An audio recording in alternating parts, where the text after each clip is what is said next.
8वीं वेतन आयोग का इंतजार कर रहे देश भर के 1 करोड़ से ज्यादा केंद्र कर्मचारी और पेंशन भोगियों के लिए बड़ी अच्छी खबर है। सब कुछ ठीक रहा तो जल्द ही केंद्र सरकार 8वें वेतन आयोग की मंजूरी के बाद अब आयोग के गठन को भी मंजूरी दे सकती है।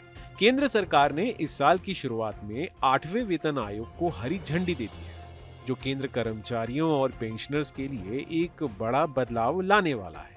ये नया वेतन आयोग न केवल वेतन और पेंशन की संरचना में सुधार करेगा, बल्कि लाखों कर्मचारियों और पेंशन भोगियों की जिंदगी को और बेहतर बनाने में मदद करेगा।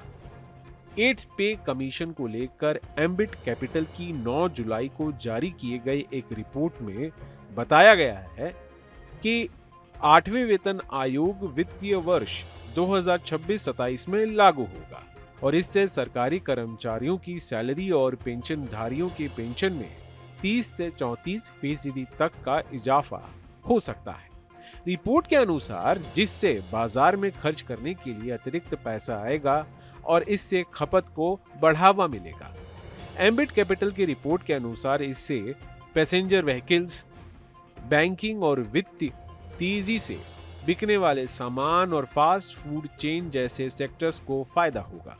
हालांकि कहना है कि इससे फायदा कितना होगा ये इस बात पर भी निर्भर करेगा कि वेतन और पेंशन में वास्तविक बढ़ोतरी कितनी होती है। एम्बिट कैपिटल की रिपोर्ट की माने तो 8वें वेतन आयोग के लागू होने और निचले स्तर पर 14 और ऊपरी स्तर पर 54% तक की सैलरी बढ़ने के आसार हैं। इससे सरकार के ऊपर 1.3 लाख करोड़ रुपए का अतिरिक्त बोझ बढ़ सकता है।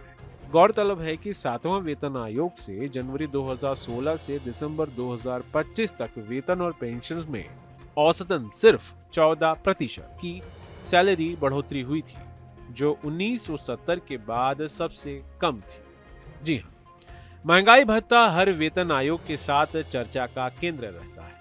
वर्तमान में डीए 50% से अधिक हो चुका है और संभावना है कि इसे मूल वेतन में मिलाया जाएगा।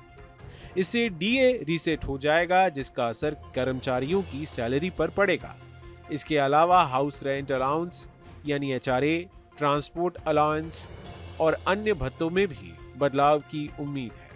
पेंशनर्स के लिए भी ये एक बड़ी राहत होगी, क्योंकि उनकी पेंशन में भी सुधार होगा। 8वां वेतन आयोग करीब 50 लाख केंद्रीय कर्मचारी और 65 लाख पेंशनर्स को सीधे फायदा होगा। जी हाँ, यह बदलाव न केवल केंद्र सरकार के कर्मचारियों के लिए है, बल्कि कई राज्य सरकारें भी इसकी सिफारिशों को अपना सकती हैं। हालांकि राज्यों के लिए इसे अपनाना अनिवार्य नहीं है, न ही होता है। जो राज्य स्वेच्छा से इसे अपनाना चाहें वो अपना सकते हैं। आयोग के औपचारिक गठन और इसकी सिफारिशों को लागू होने में 18 से 20 महीने लग सकते हैं। कर्मचारी और पेंशन भोगी इस कि यह आयोग इनकी आर्थिक स्थिति को कैसे बेहतर कर सकता है। Team news state. जहां भक्ति है हर शब्द में, कथाओं में छुपे हैं दिव्य रहस्य और ज्योतिष देता है जीवन को दिशा। धर्म से जुड़ी हर बातों को जानने के लिए हमारे चैनल स्तुति को सब्सक्राइब करें। चैनल पर जाने के लिए इस लिंक पर क्लिक करें।